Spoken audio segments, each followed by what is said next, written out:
¿Y qué es un pacto? Definamos primero qué es un pacto. El pacto es un acuerdo entre dos o más personas. Un ejemplo de un pacto es el matrimonio, donde un hombre y una mujer se prometen amor, respeto, cuidado, fidelidad hasta la muerte. Este pacto matrimonial es una representación del pacto de Dios con su pueblo.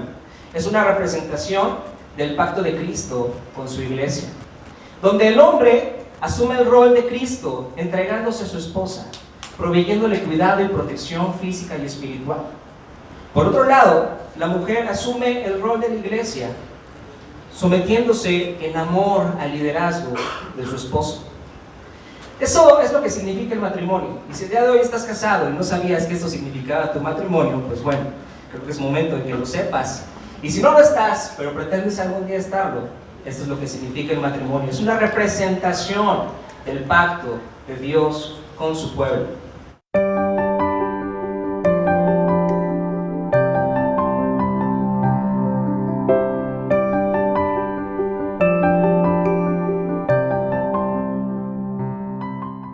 Buenos días, hermanos. Continuemos con nuestra serie Josué, el Dios de la historia. Para ello, abramos nuestras Biblias en el libro de Josué, capítulo 8, versículos del 30 al 35. Libro de Josué, capítulo 8, versículos del 30 al 35. Y siga la lectura con su vista. Entonces Josué levantó en el monte Baal un altar al Señor, Dios de Israel, tal como Moisés, siervo del Señor, había ordenado a los israelitas. Lo levantó de acuerdo con lo que está escrito en el libro de la ley de Moisés. Un altar de piedra sin labrar, es decir, que no habían sido trabajadas con ninguna herramienta. En él ofrecieron holocaustos y sacrificios de comunión al Señor.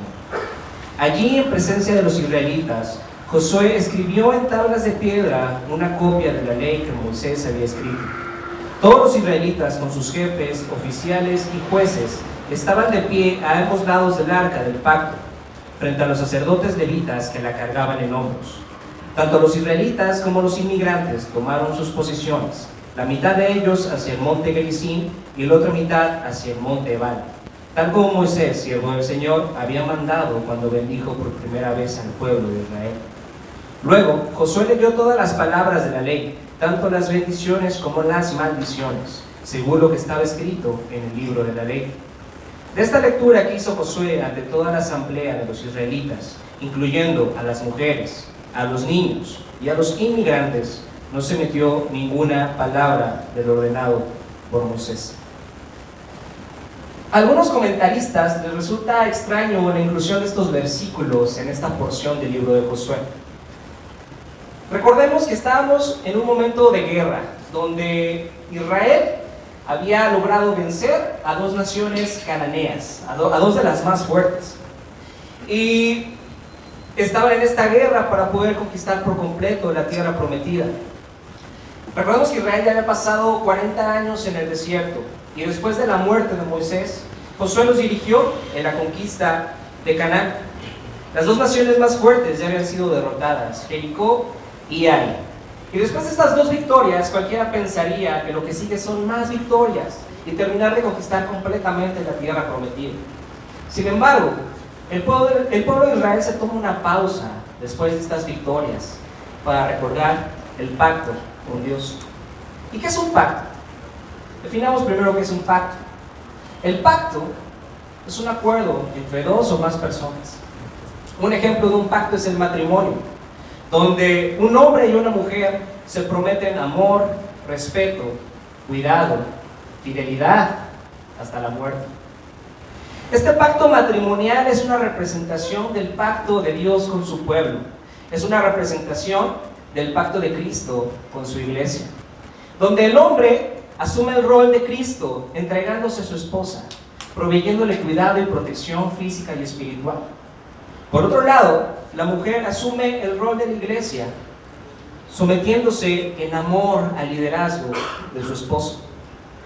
Eso es lo que significa el matrimonio. Y si el día de hoy estás casado y no sabías que esto significaba tu matrimonio, pues bueno, creo que es momento de que lo sepas.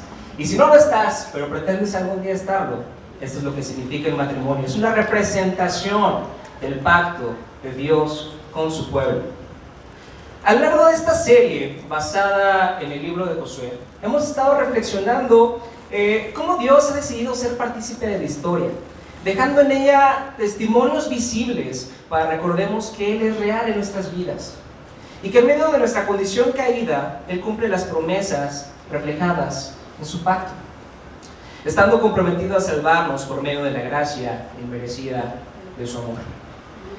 La reflexión de esta mañana se titula Una pausa después de la victoria, y estaremos reflexionando en los siguientes 3 puntos. Número 1, el origen de nuestra victoria. Número 2, la dirección en la victoria. Número 3, nuestra respuesta a la victoria. Número 1, el origen de nuestra victoria.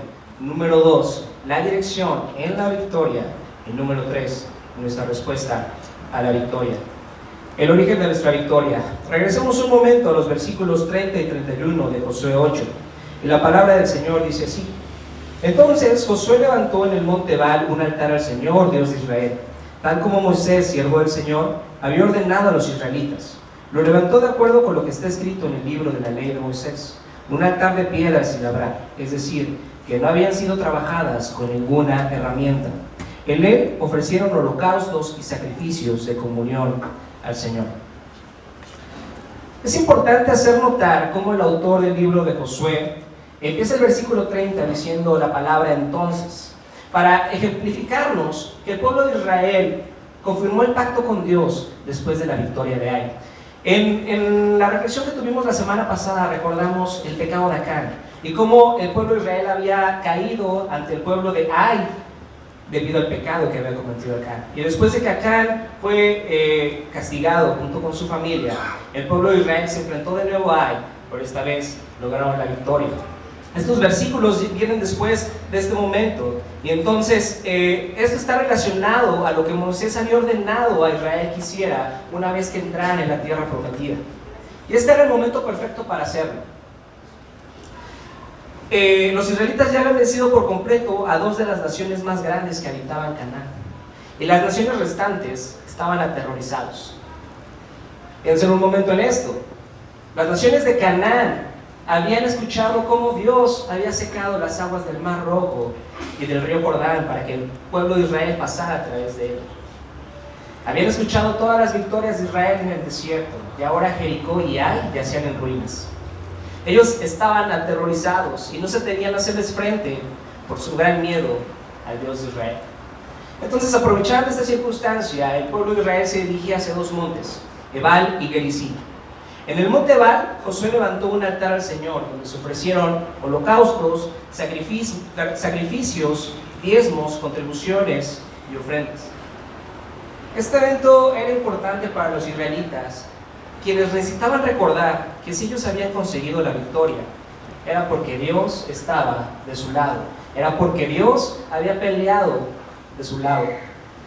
Deuteronomio 11 dice: Si ustedes obedecen todos estos mandamientos que les doy y aman al Señor su Dios y siguen por todos sus caminos y les son fieles, entonces el Señor expulsará del territorio de ustedes a todas esas naciones. Así podrán desposeerlas, aunque sean más grandes y más fuertes que ustedes. Todo lugar donde planten el pie será de ustedes. Nadie podrá hacerles frente. Por donde quiera que vayan, el Señor su Dios hará que todo el mundo sienta miedo y terror ante ustedes, como se lo ha prometido. Aunque Jericó y Ai eran naciones más grandes y más fuertes que Israel, ellos lograron destruirlas gracias a que el Señor estaba de su lado y Él les concedió esta victoria. El pueblo de Israel tenía que recordar esto y no suponer que la victoria había sido por mérito propio. A veces nos pasa así, ¿no? Cuando logramos algo en nuestra vida, muchas veces pensamos, somos los mejores, esto lo logré gracias a mi inteligencia, gracias a mis méritos, gracias a mi fuerza. Y entonces Dios les dice: a ver, tranquilos, ya vencieron a Jericó y Ai, ahora tienen que recordar todo lo que yo les he prometido, el pacto que hice con ustedes y todo lo que he hecho a través de la historia hasta ese momento para que ustedes estén ahí en la tierra prometida. Dios nos regaló esas victorias para cumplir las promesas del pacto que había establecido con ellos, el cual consistía en que Israel sería el pueblo especial de Dios. Dios los bendeciría, les entregaría la tierra prometida, y en respuesta el pueblo de Israel tenía que obedecer las leyes del Señor. Suena fácil, Estas eran las condiciones del pacto. Yo voy a ser su Dios, ustedes van a ser mi pueblo. ¿No te pasa que a lo largo de la semana piensas que tu día va demasiado rápido? Que si tuvieras el superpoder de agregarle horas a tu día, ¿lo harías? ¿Piensas que el trabajo es absorbente? O si estás en la escuela, que la tarea es demasiada y dices, no tengo tiempo para ir a la iglesia, no tengo tiempo para leer mi Biblia, no tengo tiempo para orar. Hay una frase que leí hace un poquito que decía que las redes sociales son una muestra visible de que los millennials tienen demasiado tiempo libre. Cualquiera que sea tu circunstancia, te puedo asegurar que no se compara con el momento que estaban viviendo los israelitas. Ellos estaban en guerra, estaban en una tierra que no conocían, hermosa, sí, pero no la conocían, y alrededor de ellos había varias naciones que planeaban cómo vencerlos, cómo hacerles frente. Y a través de ese escenario tan complejo, los israelitas son detenidos por Dios para que pudieran recordar las promesas, su pacto y cómo había estado con ellos hasta ese momento. Y al igual que Israel, Dios también nos manda a detener nuestras actividades un momento para volver el oído, el ojo y nuestro corazón al Señor y recordar la salvación que Él nos ha ofrecido ahora en Cristo.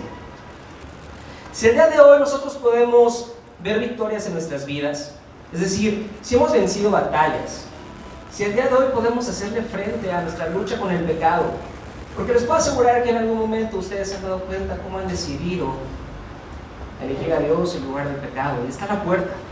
Pero si eso lo han logrado, no ha sido gracias a su mérito, no ha sido gracias a que ustedes son muy buenos, ha sido gracias a que ahora Dios está de su lado. Así como los israelitas, así como Dios cumplió en los israelitas la victoria ante las naciones cananeas, ahora esas promesas se cumplen en nosotros por Cristo. Dios sigue mostrándonos su fidelidad y su compromiso en cumplir el pacto. Él sigue queriendo que seamos un pueblo especial y bendecirnos. Ni el pueblo de Israel ni nosotros hemos obtenido la victoria, porque somos victoriosos en Cristo, hermanos. Pero ni Israel ni nosotros hemos obtenido la victoria por nuestra capacidad, por nuestros méritos. No lo hemos obtenido por eso. Las israelitas no vencieron por ser la mejor nación en la tierra, sino porque Dios no les tomó en cuenta su pecado. Los israelitas eran igual de pecadores que las naciones que habitaban Canaán. No eran tanto porque Dios les había dado una ley y ellos sabían cómo conducirse de una manera adecuada, pero no eran mejores, también eran pecadores. Sin embargo, Dios decidió no tomarles en cuenta su pecado y estar de su lado y regalarles victorias. Nosotros tampoco somos mejores que las personas que no conocen a Cristo. Sin embargo, Él ha decidido revelarse en nuestros corazones. Nosotros somos igual de tercos que los israelitas, ¿no? Ahora que estábamos leyendo todo lo que es la historia de Israel, de sus reyes, muchas veces escuché a varias personas que siguen el plan de lectura diciendo, los israelitas son bien tercos, o sea, ¿cómo pueden ver cómo Dios les da una victoria, Dios les da otra victoria, y de repente se voltean hacia sus ídolos y dejan a Dios atrás y se olvidan de todo lo que Dios ha hecho en sus vidas? Si somos nosotros, se nos olvida muchas veces la victoria que se nos ha dado en Cristo. Pero es gracias a la misericordia del Señor y la obra sustitutoria de Cristo en nuestro lugar, pero nuestros pecados son perdonados y ahora podemos gozar de su victoria por nosotros. Dice el pastor Paul Tripp: cualquier cosa buena en nuestras vidas se debe a la gracia y el poder de Cristo obrando dentro de nosotros. La cruz debe de recordarnos todo el tiempo que aunque nosotros somos débiles, Cristo nos ha dado una nueva identidad y un lugar seguro para confrontar honestamente nuestro pecado. Tenemos que estar recordándonos constantemente lo que se nos ha ofrecido por gracia a través de la cruz de Cristo. No porque seamos mejores, sino porque Dios quiere cumplir su pacto en nosotros. Nos ha dado a Cristo porque Él está comprometido en amarnos y en salvarnos. No por nuestras obras, sino por pura gracia. Y la prueba más clara de esto es que Cristo decidió dejar su trono, encarnarse y ser uno más de nosotros, para venir a cumplir el pacto en nuestro lugar. Nosotros somos incapaces de cumplir el pacto, entonces Dios dice, voy a ir a cumplir en su lugar. Y así nos da una nueva identidad desde la cual podemos luchar y vencer al pecado. Esta nueva identidad es el ser hechos hijos de Dios. El altar de piedra sin labrar que fue levantado por Josué es un recordatorio de que nuestra salvación ha sido lograda sin nuestro mérito. Las piedras, sin ser manipuladas por los hombres, son un recordatorio de que nosotros no hemos sumado nada a nuestra justificación, a nuestro perdón. Nuestra salvación es obra única y exclusiva de lo que ha hecho Cristo por nosotros. Él es ese altar donde Él mismo se entregó en sacrificio, y es a través de su vida perfecta en obediencia, a su sangre derramada en la cruz, de su victoria ante la muerte, que podemos encontrar el perdón y la justificación. El origen de nuestra victoria es que Dios ha cumplido y sigue cumpliendo por gracia las promesas de su pacto. Punto número 2, la dirección en la victoria. Leamos ahora los versículos 32 y 34 de Josué 8. Dice: allí en presencia de los israelitas, Josué escribió en tablas de piedra una copia de la ley que Moisés había escrito. Todos los israelitas, con sus jefes, oficiales y jueces, estaban de pie a ambos lados del arca del pacto, frente a los sacerdotes levitas que la cargaban en hombros. Tanto los israelitas como los inmigrantes tomaron sus posiciones, la mitad de ellos hacia el monte Gerizim y la otra mitad hacia el monte Ebal, tal como Moisés, siervo del Señor, había mandado cuando bendijo por primera vez al pueblo de Israel. Luego Josué leyó todas las palabras de la ley, tanto las bendiciones como las maldiciones, según lo que estaba escrito en el libro de la ley. Después de esta escena que ya fue descrita, donde los israelitas ofrecen sacrificios al Señor y entregan sus ofrendas, Josué se dispone a copiar en 2 tablas de piedra la ley del Señor. Y mientras él hacía esto, el pueblo de Israel se formó alrededor del arca del pacto. La mitad del pueblo de Israel frente al monte Gerizim y la otra mitad del pueblo frente al monte Ebal. Y después de esto, Josué, en compañía de los levitas, leyeron toda la ley del Señor, junto con las bendiciones y junto con las maldiciones. Esta escena es también descrita en la Biblia, que me lleva a pensar inmediatamente en que el autor del libro de Josué quiere que pongamos atención en los detalles de esta escena. Imagínense, todo el pueblo de Israel, no eran pocos, eran millones de personas, alrededor del arca del pacto, enfrente de 2 montes. Como un recordatorio de que si ellos habían llegado hasta ahí, que si Jericó y Ai ahora yacían en ruinas, era gracias a que Dios estaba cumpliendo su pacto en ellos. En este momento Dios les ordena recordar su ley dada a Moisés. El Señor no le da la ley a Israel para que por medio de ella puedan establecer una buena relación con Él. La buena relación con Él ya la tenían. Recordemos un momento, la ley fue dada a los israelitas después de que ellos salen de Egipto. Es decir, primero son redimidos, primero son liberados y posterior a eso el Señor les da su ley.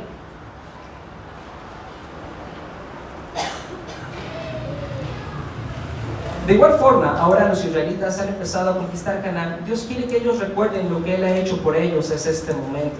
Y cómo su obediencia no debe ser un intento desesperado por ganar su salvación, sino una respuesta a la salvación que ya han obtenido. Para esto les dan la ley del Señor. Ahora que yo ya los he salvado, tienen que comprender esta salvación que yo les ofrezco y obedecer la ley. Y Dios utiliza como símbolos visibles al monte Ebal y al monte Gerizim como un recordatorio para los israelitas que si ellos estaban ahí, no era para hacer lo que bien les parecía en la tierra prometida. Ellos tenían que seguir una ley. Había bendiciones a las cuales ellos tenían que aspirar y maldiciones que tenían que evitar. Aunque la obediencia a Dios no es el camino para ser miembro de su pueblo, debemos seguir sus mandamientos para poder disfrutar de las bendiciones dentro del pacto. Dios ha prometido bendecir a su pueblo y ellos en respuesta debían obedecerlo. Por lo tanto, si obedecían, las bendiciones que Josué leyó delante del monte Gerizim serían aplicadas a sus vidas. Pero si desobedecían, las maldiciones pronunciadas frente al monte Ebal serían aplicadas a sus vidas. Y esta lista de maldiciones fue terrible, hermanos. Fue terrible. Si ustedes quieren leerlas, está en el libro de Deuteronomio, capítulo 22 y 23. Pero estas maldiciones concluyen con la promesa de que si ellos no obedecen al Señor, ellos serían sacados de la tierra prometida y serían entregados en manos de sus enemigos. El Señor quiere dejarnos claro algo en este punto. Y es que las maldiciones también forman parte del pacto de Dios. ¿Escuchó bien, hermano? Las maldiciones también forman parte del pacto. Pero lejos de lo que nos podemos llegar a imaginar, son una prueba de amor de Dios, pues por medio de ellas Él nos disciplina para que nos arrepintamos y podamos regresar a Dios. Les voy a explicar esto un poquito más. El cumplimiento del pacto no depende de si nosotros somos capaces de cumplirlo o no. El pacto se cumple porque Dios es fiel y porque nos ama con un amor perfecto. Dice Hebreos 12, versículo 6, porque el Señor al que ama disciplina. Entonces Él permite que las maldiciones lleguen a nuestra vida para que nuestra naturaleza pecaminosa sea destruida y nos arrepintamos de nuestro pecado y así poder abrazar la salvación que Dios nos ofrece por medio de Cristo. ¿Se dan cuenta? ¿Se dan cuenta cómo las maldiciones, lejos de lo que nos podemos llegar a imaginar, es amor de parte del Señor, que no nos quiere ver envueltos en nuestro pecado? Entonces nos enfrenta con lo peor que podemos llegar a ser gracias a nuestra naturaleza pecaminosa, para que nos demos cuenta la salvación que ahora se nos ofrece en Cristo. Sin embargo, a ninguno de nosotros nos gusta estar bajo autoridad y estar bajo disciplina. Un ejemplo de esto es, no sé cuántos de ustedes están deseando y esperando ya no estar bajo la autoridad de su jefe y poder ser libres de hacer lo que quieran con su tiempo. No sé si a ustedes les pasa o nada más me pasa a mí. Ya que asumimos que la autoridad siempre es opresiva. Sin embargo, de ninguna forma estar bajo la autoridad de Dios puede ser opresivo. En la Biblia vemos reflejado que estar bajo el gobierno de Dios significa disfrutar de su bendición. Tenemos un ejemplo claro en la Biblia, y es el inicio de la Biblia, la historia de Adán y Eva. Mientras ellos obedecieron el mandato de Dios de no comer del árbol de la ciencia del bien y del mal, ellos gozaron las bendiciones de Dios. Ellas son las únicas personas en la Biblia que han conocido cómo es la vida en plenitud. Ellos disfrutaron de una relación perfecta con su Creador, estando en su presencia, en medio del paraíso que representaba el jardín del Edén. La ley de Dios era para su bien. Pero bueno, desobedecieron, ¿verdad? Ellos experimentaron las maldiciones que su desobediencia implicaba y fueron echados del Edén, perdiendo así su comunión con su Creador. Sin embargo, en esta escena hay muchas cosas más de las que hablar, ya que Dios pudo haberlos destruido en ese momento, ¿no es así? Las condiciones del pacto que había establecido con ellos era que si ellos comían del fruto, ellos morirían. Sin embargo, Dios decide cubrir su vergüenza, cubrir su desnudez y ponerse de su lado, y les promete redención a través de aquel que actuaría como su Salvador. Dios sabía perfectamente que Adán y Eva podrían fallar. Sin embargo, eso no derrumbaría sus planes de amarlos y bendecirlos. Dios les hace la promesa de que algún día un hijo de Adán vendría a cumplir el pacto de Dios en nuestro lugar, que vencería nuestra esclavitud ante el pecado. ¿Se dan cuenta? Dios sigue siendo el hacedor y el cumplidor de su pacto hasta nuestros días. Dios mismo decide humillarse, dejar su trono y encarnarse para ser uno más de nosotros y cumplir nuestra parte del pacto. El papel de la ley era prepararnos para Cristo. Esta nos convence de pecado, ya que nos hace darnos cuenta que no podemos cumplir la ley. Todos aquí, todos nosotros estamos enfermos de lo mismo. Esa enfermedad se llama pecado y nos recuerda que somos incapaces de seguir lo que Dios nos pide. Ni siquiera podemos cumplir con el primero o el segundo mandamiento. Deja tú una lista de 10. No podemos cumplir con el primero ni con el segundo mandamiento. Nadie de aquí ama a Dios con todas sus fuerzas, con todo su corazón o con toda su mente. Y nadie de aquí ama a su prójimo como a sí mismo. En cambio de eso, encontramos en nuestro corazón hay un buen de ideas egoístas, pensando únicamente en nuestro beneficio. ¿Cómo nosotros podemos estar bien? Incluso a veces seguimos a Dios o estamos aquí en la iglesia pensando que es para nuestro beneficio. El pecado nos recuerda que somos incapaces de cumplir la ley. Aceptar esto nos ayuda a ver nuestra necesidad de Jesús, nuestro Salvador. Jesús estuvo dispuesto a someterse a los términos del pacto, cumpliendo la ley en su perfecta obediencia. Sin embargo, Él se negó a recibir las bendiciones que su obediencia implicaba. En lugar de eso, Él decidió recibir las maldiciones como si no hubiera cumplido la ley, para tomar nuestro lugar. Él decidió cargar sobre sí todo el peso de nuestro pecado, todo el peso de la ira de Dios, porque nosotros somos incapaces de seguir la ley. Cayó sobre Jesús. Él decidió cargar sobre sí todas nuestras consecuencias del pecado y sufrió el castigo que nosotros merecíamos sufrir, para que ahora nosotros seamos beneficiarios de las bendiciones que Él logró gracias a su vida en obediencia hasta la muerte en la cruz. Fue un glorioso intercambio, hermanos. Fue un glorioso intercambio. Él cambió sus bendiciones por nuestras maldiciones para regalarnos sus bendiciones. Gálatas capítulo 3 versículo 13 dice: Cristo nos rescató de la maldición de la ley al hacerse maldición por nosotros, pues está escrito: maldito todo el que es colgado de un madero.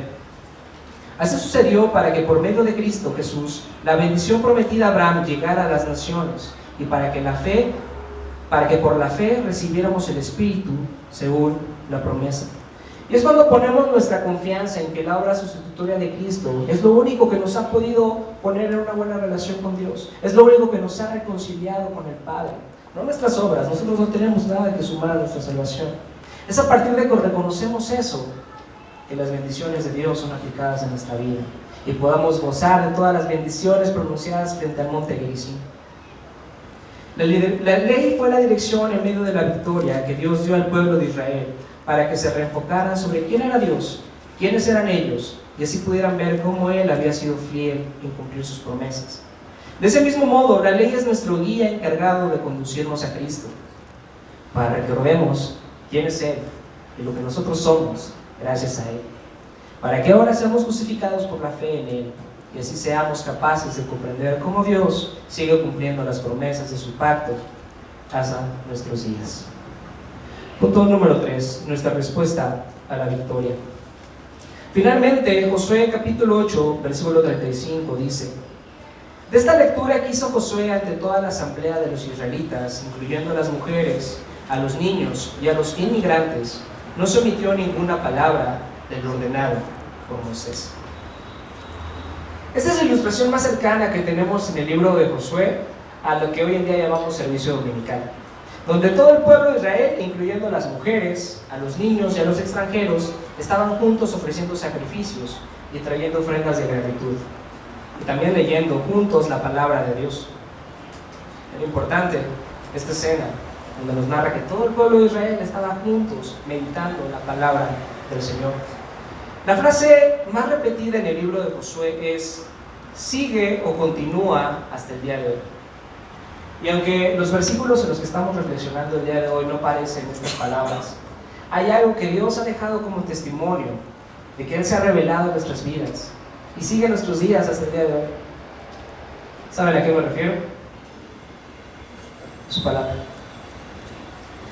Dios, en su soberanía y control absoluto de la historia, nos ha dejado la Biblia, la cual reconocemos que es palabra de Dios, es verdad, escrita por hombres, pero conservada e inspirada por el Dios que la ha preservado hasta nuestros días. La Biblia es el libro más vendido de la historia, pero también es el libro más atacado. Sin embargo, ningún otro libro se compara a la Biblia, ya que este libro ha sido escrito en diferentes periodos de la historia, por diferentes autores. Y aún así, de una forma increíble, sigue conservando una consistencia temática, la cual nos habla de un Dios que está comprometido en cumplir su pacto y así salvar a su pueblo. Y para Dios es importante que estemos meditando constantemente en su palabra, porque en ella es donde recordamos lo que Dios ha hecho por nosotros a través de Cristo, y podemos encontrar sabiduría para conducirnos delante de Él. El autor del libro de Josué es claro en decirnos que todo el pueblo estaba reunido mientras se leía la ley del Señor. Deuteronomio capítulo 6, versículos del 4 al 8 dice: escucha, Israel, el Señor nuestro Dios es el único Señor. Ama al Señor tu Dios con todo tu corazón y con toda tu alma y con todas tus fuerzas. Grábate en el corazón estas palabras que hoy te mando e incúlcaselas continuamente a tus hijos. Háblales de ellas cuando estés en tu casa y cuando vayas por el camino, cuando te acuestes y cuando te levantes. Átalas en tus manos como un signo, llévalas en tu frente como una marca. ¿Se dan cuenta lo importante que es para Dios estar meditando constantemente en su palabra? Y ocupa de esta manera poética la frase: grábatelas en tu corazón, incúlcaselas a tus hijos al amanecer, en el camino, al despertar, todo el tiempo. ¿Realmente estamos haciendo eso en casa? ¿Estamos meditando la palabra de Dios como familia? Como padres están inculcando a sus hijos en la palabra del Señor.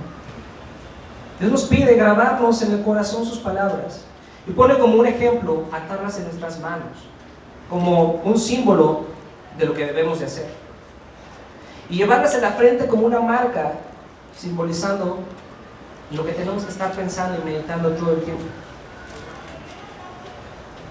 Sin embargo, los que conocemos la conclusión de la historia de Israel, después de que ellos conquistaron por completo la tierra prometida, sabemos que ellos no hicieron caso a los mandamientos del Señor, no fueron obedientes y por lo tanto fueron acreedores a las maldiciones pronunciadas ante el monte Ebal. Los que seguimos el plan de lectura anual, acabamos de leer hace unas semanas el libro de las crónicas de los reyes de Israel, donde se nos narra que el pueblo de Israel fue llevado cautivo, fue asesinado y otros fueron llevados como esclavos ante otras naciones. Pero aunque el pueblo de Israel no pudo responder a Dios, no pudo hacer su parte del pacto, este no se rompió. Ellos sin lugar a dudas experimentaron las consecuencias de su desobediencia, atrayendo maldición a sus vidas, siendo asesinados y esclavizados. Pero esta fue una forma en la que Dios confirmaba el pacto con ellos, ya que Él no quería que siguieran siendo consumidos por las maldades de su pecado, sino que fueran castigados con la esperanza de que algún día se arrepintieran y volvieran a recordar quién era su Dios y lo que había hecho por ellos, y así fueran restaurados. De igual forma que los israelitas, la ley también nos condena. Si fuera por nuestras obras, también nosotros tendríamos que ser asesinados y ser llevados presos como esclavos, como fueron ellos. Nos hace darnos cuenta qué imperfectos somos y qué tan alejados estamos de Dios.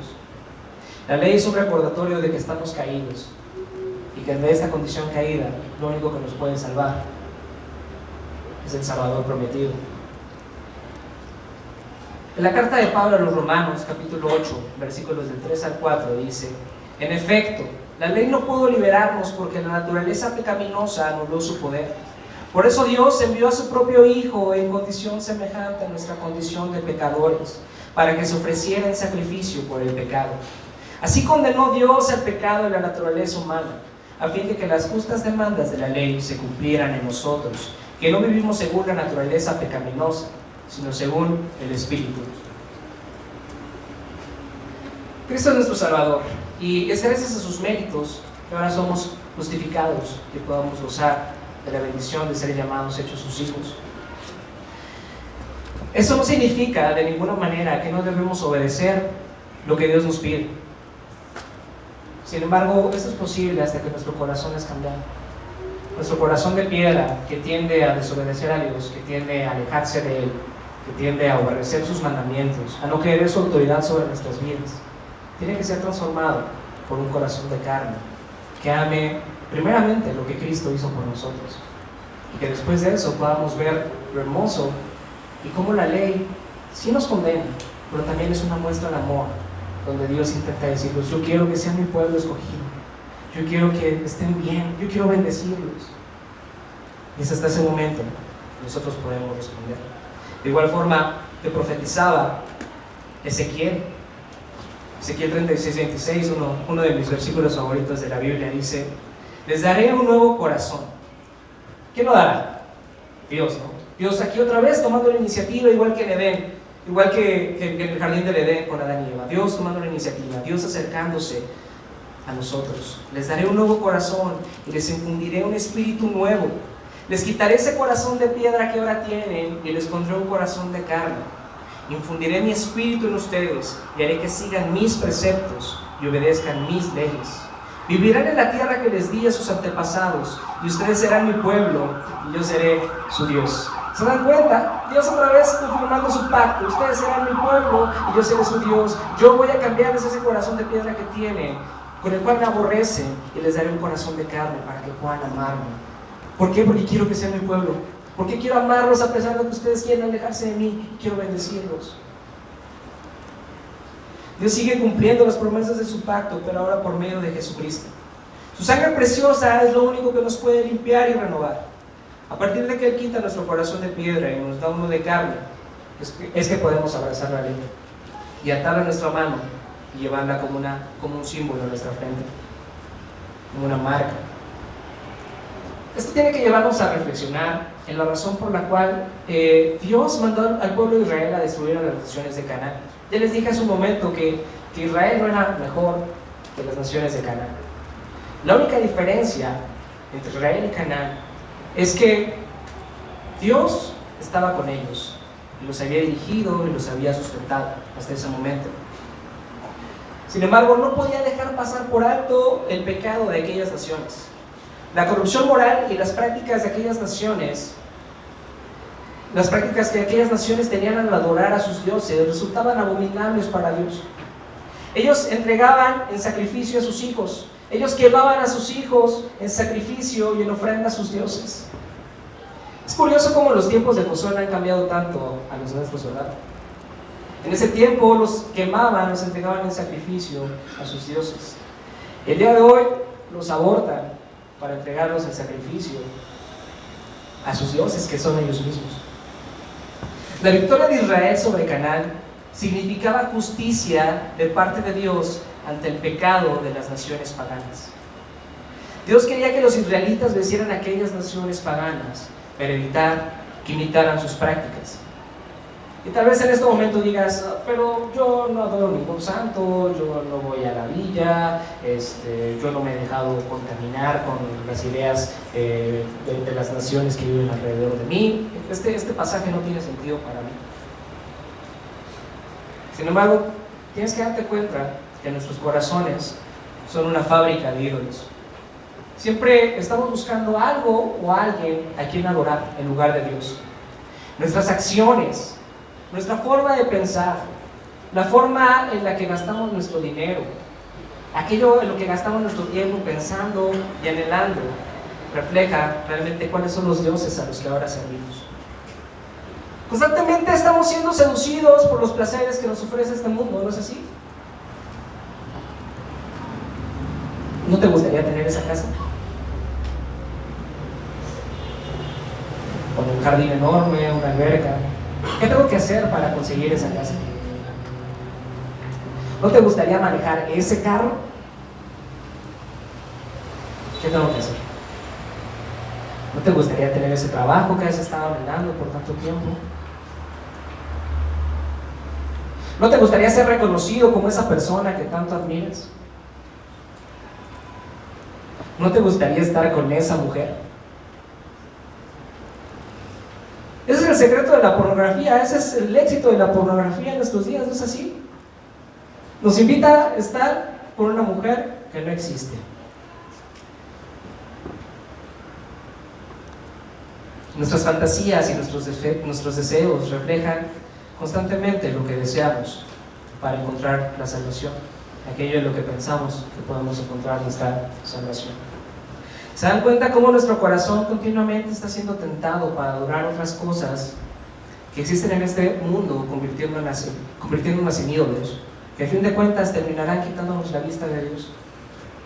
Nos desviarán haciéndonos seguir cosas temporales, cosas que no son eternas, las cuales nos vamos a afanar hasta conseguirlas.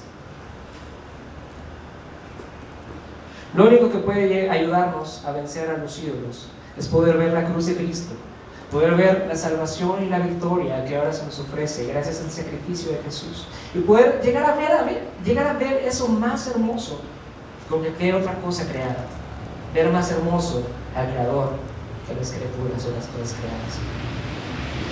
¿Cómo podemos saber que hemos llegado a comprender, que hemos llegado a recibir y que hemos reflexionado en la salvación que se nos ofrece esta mañana? El apóstol Juan nos lo responde en su primera carta, el capítulo 2, versículos del 3 al 6. ¿Cómo sabemos si hemos llegado a conocer a Dios? Si obedecemos sus mandamientos. El que afirma, lo conozco, pero no obedece sus mandamientos, es un mentiroso y no tiene la verdad. En cambio, el amor de Dios se manifiesta plenamente en la vida del que obedece su palabra. De este modo sabemos que estamos unidos a Él. El que afirma que permanece en Él debe de vivir como Él vivió. Entonces, ¿cuál va a ser nuestra respuesta a la victoria que se nos ofrece esta mañana? ¿Realmente estamos agradecidos? ¿Realmente confiamos que Dios nos ha perdonado? Que Dios ha perdonado nuestro pecado a pesar de que somos como somos, a pesar de que no lo amamos como Él debería de ser amado. ¿Realmente creemos que Dios nos ama tanto que ha mandado un Salvador para cumplir nuestra parte del pacto? La única forma de vencer la idolatría en nuestros corazones es darnos cuenta que nada ni nadie puede compararse a lo que Dios nos ofrece en Cristo. Hebreos 12, versículo 2 dice: puestos los ojos en Jesús, el iniciador y consumador de nuestra fe. Esta mañana vamos a tomar una vez más la Santa Comunión. Y tenemos que reflexionar antes de tomarla, cómo vamos a responder a esta victoria que se nos ha concedido. Vamos a volver a poner nuestra confianza en Él para adorarlo solo a Él, para obedecerlo solo a Él, para amarlo solo a Él. ¿Crees eso esta mañana? Vamos a orar. Señor, te damos gracias esta mañana que nos recuerdas cuánto nos has amado, cómo has decidido venir a este mundo, encarnarte, ser uno más de nosotros para cumplir nuestra parte del pacto. Esto refleja un amor que no comprendemos, un amor que no podemos corresponderte, Señor. Este amor tan perfecto de cumplir nuestra parte del pacto, porque es tu deseo bendecirnos, porque es tu deseo estar con nosotros. Permítenos, Señor, verte a ti más bello que cualquier cosa en este mundo, que podamos responderte, que podamos elegir seguirte, elegir tus mandamientos, y de esa manera recibir las bendiciones que tú nos has concedido por medio de Cristo. Gracias porque nos recuerdas que por medio de tu ley es la forma en la que podemos conocerte. Gracias que nos recuerdas que la has dejado para dirigirnos a Cristo. Te damos gracias esta mañana, Señor. Recibe nuestra alabanza. Necesitamos tu ayuda en nuestras vidas. Te alabamos y te bendecimos en el nombre precioso de tu Hijo Jesús. Amén.